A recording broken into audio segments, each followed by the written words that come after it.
नमस्कार, आप देख रहे हैं कशिश न्यूज और आपके साथ मैं हूं दीपक शर्मा। भारत का कंठहार बिहार, जिसकी सभी वंदना करते हैं, उस बिहार की पहचान वैशाली का लोकतंत्र है तो अशोक की धर्म ध्वजा भी है। कुंवर सिंह का बलिदान है तो बापू की कर्मभूमि के रूप में पहचान भी है। धरती के नंदनवन के रूप में वंदित बिहार में विकास राजनीति का सबसे चर्चित मुद्दा रहता है, पर शायद राजनीति के धुरंधरों के लिए प्राथमिकता वाला मुद्दा नहीं रहता, जिसके कारण बिहारी को देश भर में दोयम दर्जे वाली पहचान की कुंठा झेलनी पड़ी। फिर बिहार को विकास की पटरी पर डबल इंजन की रफ्तार के साथ आगे बढ़ाने की कवायद होती दिखी, लेकिन आधारभूत संरचना बदलना, बेहतर करना जितना आसान है, सोच और मानसिकता बदलना उतना ही मुश्किल।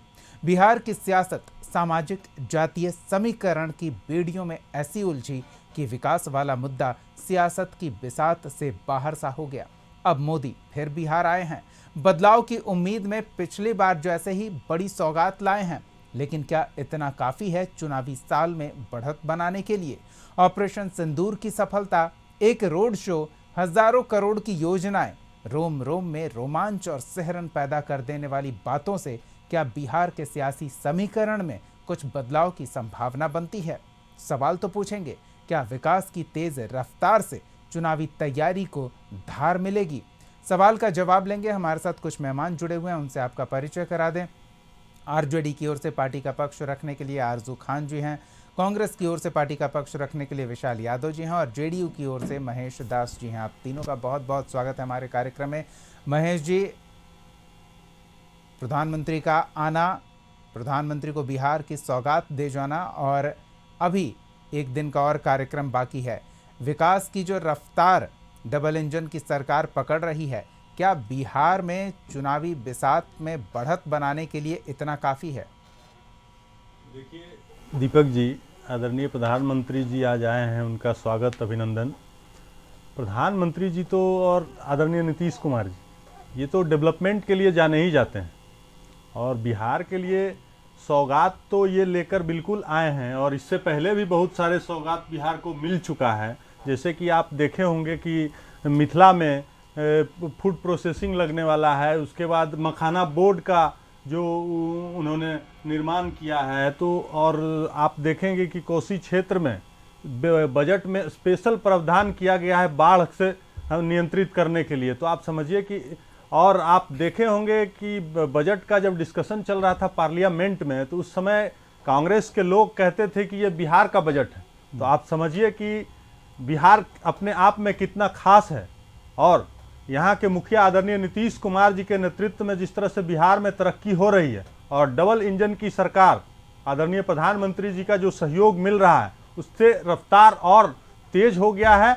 और आपने देखा होगा कि आदरणीय प्रधानमंत्री जी का बिहार के धरती पर जैसे ही आगमन होता है और वहाँ जो एयरपोर्ट है, उस एयरपोर्ट का और विस्तारीकरण के लिए उन्होंने वहाँ फीता काट कर उद्घाटन किया। उसके बाद ग्रीनफील्ड एयरपोर्ट जो बिहटा में बनना है, उसका भी उन्होंने शिलान्यास का कार्यक्रम तय कर रखा है। और कल जो विक्रमगंज में उनका विशाल जनसभा होने वाला है, वहाँ तो और भी बिहार के लिए जो उन्होंने पिटारा खोलने के लिए अभी रखा है, वो कल अभी देखना बाकी है। तो आप समझिए कि बिहार का दौरा आदरणीय नीतीश कुमार, आदरणीय प्रधानमंत्री जी का हमेशा से बिहार के प्रति जो उनका लगाव है और आदरणीय नीतीश कुमार जी के नेतृत्व में जिस तरह से यहाँ डबल इंजन की सरकार काम कर रही है, आने वाले चुनाव में हम लोग बिल्कुल जो हम लोगों का जो संकल्प है, एनडीए का जो संकल्प है, उस संकल्प को हम लोग प्राप्त करेंगे और आदरणीय प्रधानमंत्री जी और आदरणीय नीतीश कुमार जी के नेतृत्व में बिहार में और देश में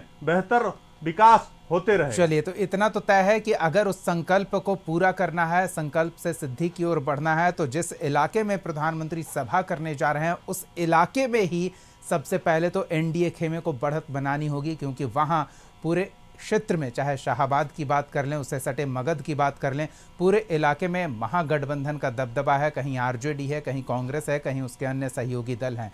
तो क्या विकास की इस रफ्तार से विरोधियों की काट संभव हो पाएगी? बारी बारी से आरजू जी आपसे शुरू करते हैं, फिर विशाल जी से भी इसी सवाल का जवाब लेंगे। आरजू जी, आपको क्या लगता है? देखिए, आपने बता दिया विक्रमगंज और शाहाबाद की बात। ये साफ पता चलता है कि उनका चुनाव अभियान है और चुनाव अभियान के तहत आए हैं। और केंद्र सरकार में आदरणीय नरेंद्र मोदी जी, भारतीय जनता पार्टी की सरकार 11 सालों से है और बिहार प्रदेश में एनडीए समर्थित सरकार जो है वो 20 सालों से है, जो कि डबल इंजन की खटारा सरकार है। अगर ये वाकई में अगर विकास दर को अगर बढ़ाए होते तो नीति आयोग की रिपोर्ट देख के आदरणीय नीतीश कुमार जी जब महागठबंधन में हमारे साथ थे या उसके पहले थे तो वो ये नहीं कहते कि नीति आयोग की रिपोर्ट कहती है कि विशेष राज्य का पैकेज दिया जाए और विशेष राज्य का दर्जा दिया जाए। ये अलग बात है कि जब वो चले गए फिर दरवाजा फटक छोड़ के, जो अमित शाह जी कहते थे, उसके बाद इनका वो इम्प्लीमेंट खत्म हो गया। दूसरी बात, ये बार बार ऐसी चीजें कहते हैं कि फला जगह ये लग रहा है, फला जगह वो लग रहा है। अगर इनकी कार्य करने की क्षमता और शैली अगर इतनी ही बेहतर होती तो बिहार प्रदेश से आया हुआ टेक्सटाइल पार्क यहां से दूसरे स्टेट में नहीं चला गया होता, पलायन नहीं कर गया होता। तीसरी बात, आदरणीय नरेंद्र मोदी जी तो बहुत कुछ कहे हैं, वो सारे कुछ तो जुमले ही साबित हुए हैं ना। अगर जिस तरीके से वो आए हैं और पिटारा खोलते हैं 125 लाख करोड़ पैकेज का, 56,000 करोड़ पैकेज का, उसके बाद भी अगर बिहार प्रदेश के प्रति व्यक्ति आय की आमदनी 85 लाख लोगों की 6,000 रुपए महीने हैं, तो फिर ये तो इनको बढ़ जाना चाहिए था इसको, लेकिन वो बढ़ता नहीं है। और दूसरी तरफ ये गुजरात से महाराष्ट्र की तरह हम चाहते हैं कि बने हमारा बिहार प्रदेश। हम ईर्ष्या से नहीं कहते हैं, हम पीड़ा से कहते हैं कि बिहार प्रदेश को और कितना वक्त देना चाहिए एनडीए समर्थित सरकार को और केंद्र की 11 सालों की सरकार को। मखाना बोर्ड का आप आयोग का नाम लेते हैं, घोषणा करते हैं, जरा ये भी बता देते कि घोषणा के नाम पे अपने पैसे कितने दिए और ये भी बता देते कि जब इतना विकास दर आपका तेजी से बढ़ गया है तो 66,000 बिहारियों की हत्या कैसे हो गई और 25,000 महिलाओं की के साथ बलात्कार कैसे हो गया।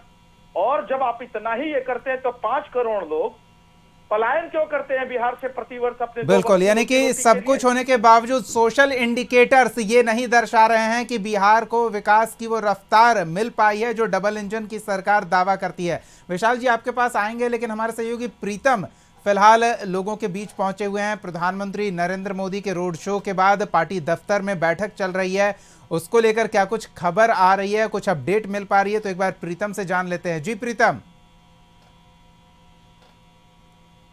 जी बिल्कुल दीपक, प्रधानमंत्री मोदी 6:20 में भाजपा मुख्यालय पहुंच गए थे और लगातार वो पिछले 2 घंटे से बैठक कर रहे हैं और थोड़ी ही देर में वो भाजपा मुख्यालय से निकलेंगे और इस बात की संभावना व्यक्त की जा रही है कि शायद वो विजय सिन्हा जो राज्य के डिप्टी सीएम है उनके घर जाएंगे। तस्वीर हम आपको दिखा रहे हैं, इनकम टैक्स पे हम मौजूद हैं और यहाँ से ये सड़क सीधे बीजेपी मुख्यालय की तरफ जाती है।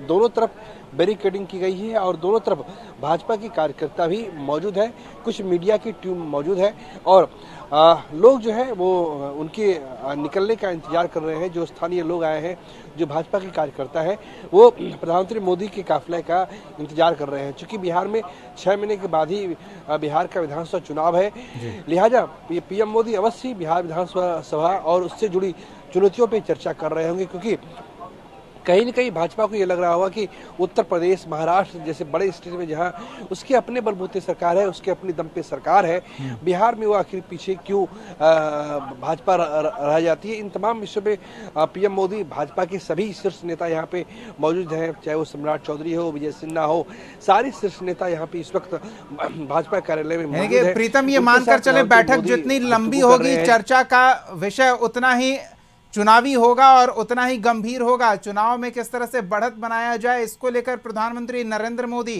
पार्टी कार्यकर्ताओं और नेताओं की तैयारी कितनी दमदार है, ये सुनिश्चित कर रहे होंगे। अपने से एक बैठक जितनी लंबी खींचेगी उसका अर्थ यही निकलेगा, उसका सारांश ये होगा कि वो बिहार के बारे में काफ़ी गंभीर है और बिहार को लेकर काफ़ी वो सोच रहे हैं। क्योंकि यहाँ पे वो है किसी भी नेता का, किसी भी पार्टी के शीर्ष नेता का पार्टी मुख्यालय पहुँचना अपने आप में ही कार्यकर्ताओं नेताओं में जोश और उत्साह भरने के लिए काफ़ी होता है। वो इस वक्त देश के सबसे लोकप्रिय चेहरे हैं। पिछले 1 दशक में अगर भारत का सबसे लोकप्रिय कोई चेहरा है सियासत के क्षेत्र में तो प्रधानमंत्री मोदी है चूंकि वो खुद भाजपा मुख्यालय पहुंचे हुए हैं, लिहाजा वो यहाँ पे रुके हुए हैं। वो जितनी देर यहाँ पे रुकेंगे, जितने देर वो यहाँ पे मंथन करेंगे, उसका संदेश उतना ही व्यापक होगा। चलिए, तो देखना दिलचस्प होगा कि जिस तरह से प्रधानमंत्री के तौर पर तीसरी बार चुने जाने का रिकॉर्ड नरेंद्र मोदी ने बनाया है, क्या उस रिकॉर्ड का कुछ असर बिहार में भी देखने को मिलेगा।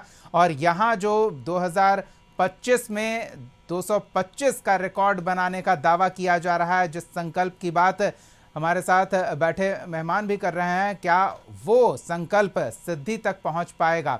विशाल जी, महागठबंधन का साझा प्रेस कॉन्फ्रेंस प्रधानमंत्री के आने से ठीक पहले और कई मुद्दों को लेकर सवाल भी खड़े किए गए। क्या ये दर्शा रहा है कि महागठबंधन जिन मुद्दों को लेकर चुनाव में जाने को तैयार है, उन मुद्दों की काट पहले से ही एनडीए खेमा कर रहा है, ये चिंता का विषय बन गया है? देखिए, महागठबंधन बिहार के 13 करोड़ जनता के मुद्दों को लगातार उठाते रहेगा। उसी कड़ी में आज महागठबंधन की प्रेस वार्ता हुआ और हम लोगों ने महागठबंधन की बैठक में प्रेस वार्ता में ये सवाल प्रधानमंत्री जी और भाजपा और जदयू की सरकार से किया। देखिए, भाजपा और अभी जदयू के साथ ही कह रही थी विकास की गाथा हुआ। माननीय मुख्यमंत्री नीतीश कुमार जी कहते अरे वो लोग कुछ कमवा करता है जी, सब तो हम लोग की हैं। मुख्यमंत्री जी कह रहे हैं कि मोदी जी कुछ काम नहीं करते और मुख्यमंत्री जी की पार्टी के लोग कहते हैं कि मोदी जी काम कर रहे हैं। ये दिखने मिलता है। हम सबसे आप इस पर कुछ कहिएगा जल्दी से। मैं सबसे पहले भी इंदिरा गांधी, नीतीश कुमार नरेंद्र मोदी की पार्टी यानी कि बीजेपी के लिए कहते हैं कि उन लोगों ने कुछ काम नहीं किया है, उन लोग कुछ काम कर रहा है जी। देखिए, नीतीश कुमार जी के नेतृत्व में पिछले 2005 से विकास की रफ्तार बिहार में चल रही है। कुछ समय के लिए हम लोग इनके साथ गए थे। मेरा अलायंस भाजपा के साथ 1996 से है। तो ये कहना अतिशोक्ति होगी कि हम उनके साथ, हम तो उन्हीं के साथ रह के डेवलपमेंट किए हैं भाई। आपको मौका दिया। विशाल जी, जिस परिप्रेक्ष्य में बात कर रहे हैं, नीतीश कुमार हर मंच से कहते हैं कि उन लोगों ने कुछ काम किया था जी, नाम नहीं लेते लेकिन ये शब्द दोहराते हैं। तो ये किसके लिए कहते हैं? विशाल जी कह रहे हैं कि बीजेपी के लिए है और डबल इंजन की सरकार है देश में और प्रदेश में, तो इससे और रफ्तार बढ़ेगा आने वाले समय में और बेहतर बिहार में इंडस्ट्री और एम्प्लॉयमेंट रेट बढ़ेगा। और इन लोग आरजू जी कह रहे थे कि ये हो गया वो हो गया। अरे भाई, पलायन और आप अपराध की जो बात कर रहे हैं, आप लोग तो उसके प्रणेता है भाई, जंगल राज के प्रणेता तो आपके नेता है लालू प्रसाद यादव जी। महेश जी, हम आपके पास आएंगे। अभी हम थोड़ा विशाल जी को समय दे लेते हैं। और महेश जी, इस तरह से बिहारी शब्द अपमान, नहीं, वो सोशल इंडिकेटर्स पे आएंगे। हम बस आपसे ये समझना चाह रहे थे कि विशाल जी ने जिन शब्दों का उपयोग किया कि नीतीश कुमार मंच से अक्सर कहते हैं कि उन लोगों ने कुछ काम किया था जी, ये बीजेपी के लिए कहते हैं या महागठबंधन के सहयोगी कांग्रेस आरजेडी के लिए कहते हैं? ये बस आपसे स्पष्ट करवाना चाह रहे हैं। कुमार जी हमेशा बिहार के बेहतरी के लिए काम कर रहे हैं और करते रहेंगे। कौन क्या कहता है इससे कोई फर्क नहीं पड़ता। वही कहते हैं कि उन लोगों ने काम किया है जी। संकल्प है बिहार को विकसित प्रदेश कैसे बनाया जाए। ठीक है, विशाल जी की अब सुन लेते हैं। विशाल जी, एक पक्षी होता है साइबेरिया, जब मौसम आता है तो साइबेरिया पक्षी अपने अपने इलाके में जाना चालू कर। अब चुनाव आ गया है तो मोदी जी आएंगे, मोदी जी की पार्टी के हर लोग आएंगे। हम पूछा कि मोदी जी उस समय कहाँ थे जब बीपीएससी छात्रों पर लाठी चल रही थी? मोदी जी उस समय कहाँ थे जब बिहार बाढ़ से डूबा हुआ था? आए जाए कोई फर्क नहीं पड़ता है। बिहार की जनता मूड बना ली है 25 में महागठबंधन का 225 सीटों के साथ महाविजय होने। ठीक है, हम इसी अवसर पर इंदिरा गांधी जी को याद करना चाहेंगे और उनको श्रद्धांजलि देना चाहेंगे। 1973 में इंदिरा गांधी जी ने पटना में एयरपोर्ट का नींव रखा और शिलान्यास किया। वो अलग बात है, कुछ लोग पेंट पोचाड़ा करके पूरा एयरपोर्ट का क्रेडिट लेने का काम करेंगे, वो अलग बात है। क्रेडिट लेते रहिए, लेकिन बिहार की जनता और पटना की जनता ने आज बता दिया कि मोदी जी को देखने और सुनने के लिए पटना में कितने लोग थे, वो पटना की जनता और बिहार जनता देख रही थी। आबादी 12 करोड़ की हो गई, एयरपोर्ट एक ही रहा, तो ये आप कह रहे हैं कि बिहार में विकास हो रहा है। और अब अलग अलग जिलों में 4, अब की बात कर रहे हैं ना, ये विशाल जी की बात को आगे बढ़ा रहे थे कि आबादी 76 से यहाँ 12-13 करोड़ तक पहुँच गई, एयरपोर्ट एक ही रहा और अब बीते कुछ सालों में एयरपोर्ट की संख्या बढ़ी है। तो विशाल जी, सिर्फ एक एयरपोर्ट के सहारे आप पूरे बिहार को आसमान की ऊंचाइयों पर ले जाने की उम्मीद रखे हुए हैं और जनता से उम्मीद कर रहे हैं कि हम तो कह रहे हैं मोदी, हम तो कह रहे हैं छपरा में एयरपोर्ट बना हुआ था इंदिरा जी कांग्रेस की सरकार के समय, वहाँ एयरपोर्ट का परिचालन होता था, आज क्यों बंद पड़ा हुआ? छपरा में एयरपोर्ट शुरू कर दिया जाए। हम तो कह रहे हैं पूर्णिया में एयरपोर्ट शुरू कर दिया जाए। किस कारण से पूर्णिया में एयरपोर्ट रोका हुआ भाई?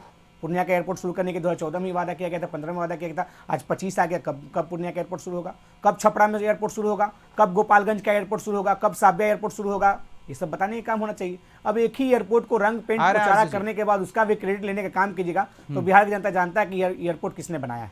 चलिए ठीक है, एयरपोर्ट किसने बनाया यह बिहार की जनता जान रही है। आरजू जी क्या कहेंगे? जनता दल यूनाइटेड के प्रवक्ता हैं, उन्होंने ये एक्सेप्ट किया कि हमारा गठबंधन तो बहुत पहले से है, 20 साल पहले से है, भारतीय जनता पार्टी के साथ है, तो उसी बड़े मन से और भारी मन से ये भी कबूल करें ना कि वो आरएसएस के पोषक हैं, इस चीज को भी वो करें।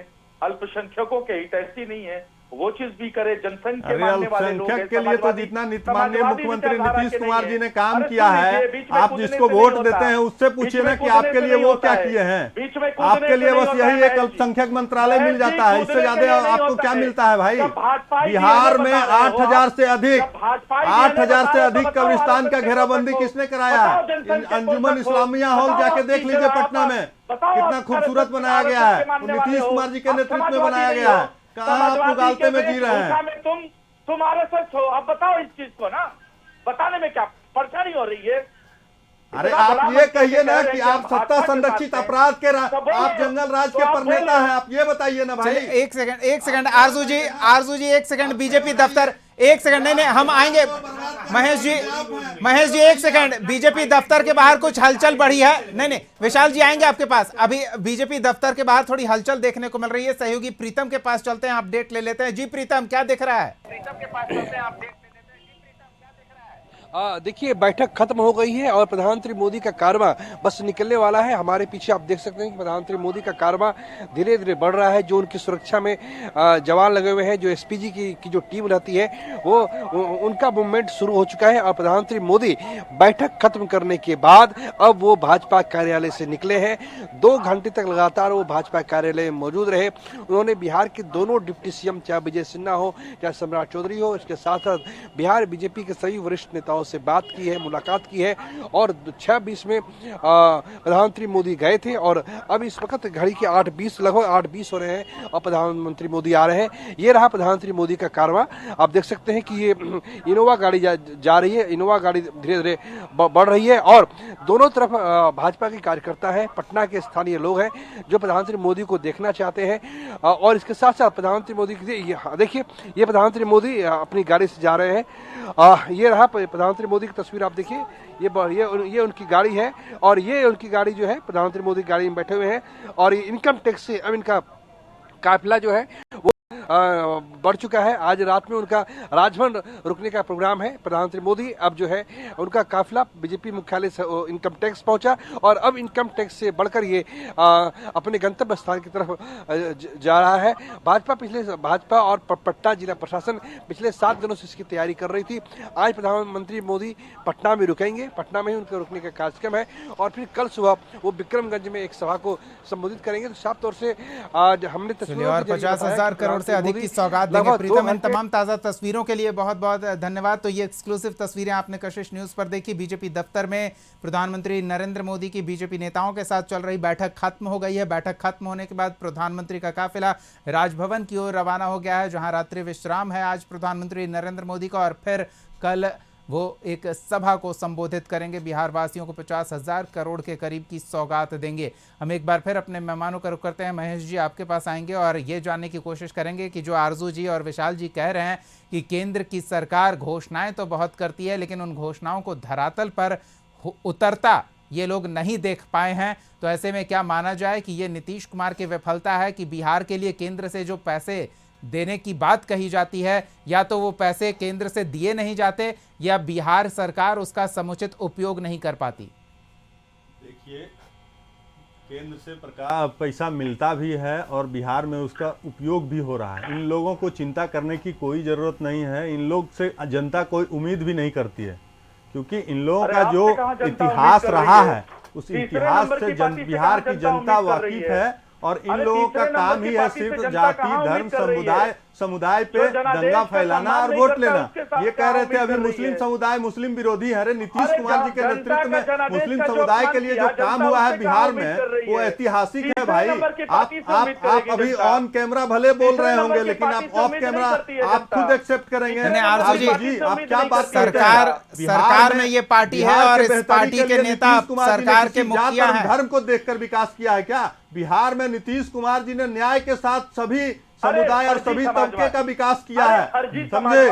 आपके बोलने से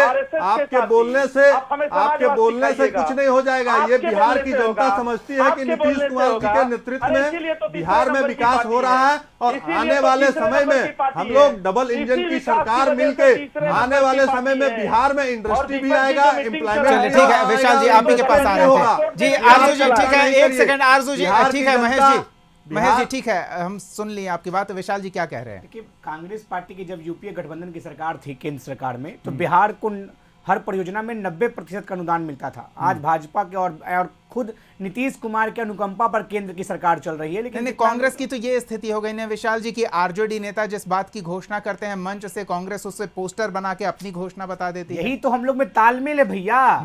जो बात आरजेडी कर रही है कांग्रेस कह रही है। माई बहन मान योजना हम देने की बात करें और हम देंगे। पूछिए नीतीश कुमार जी की पार्टी से, बीजेपी की पार्टी से, दिल्ली में गठबंधन में चुनाव नीतीश कुमार जी लड़ रहे थे। दिल्ली में भी कहा गया था कि दिल्ली में कितने महिलाओं को 1 रुपया दिया गया। हम झारखंड में कहे थे, झारखंड में हमारे गठबंधन में आरजेडी भी है। मैया सम्मान योजना के तहत हमने झारखंड में पैसा देना चालू कर दिया। दिल्ली में कब देगी भाजपा और जदयू की गठबंधन की सरकार? खैर जदयू का तो वहां जमानत जब्त हो गया, खैर जदयू का तो वहां कुछ निकला नहीं। दिल्ली में कब मिलेगा? हम आरजेडी कांग्रेस और जेडीएम झारखंड में देना चालू कर दी। आरजेडी कांग्रेस और जेडीएम झारखंड में देना चालू कर दी। यही है जब बात ठीक है। वक्त अब हमारे पास नहीं है। नहीं, सवाल खड़े होते रहेंगे और सवालों का जवाब चुनाव तक मिल जाना जरूरी होगा। ठीक है, वक्त अब नहीं है, बिल्कुल माफी चाहेंगे।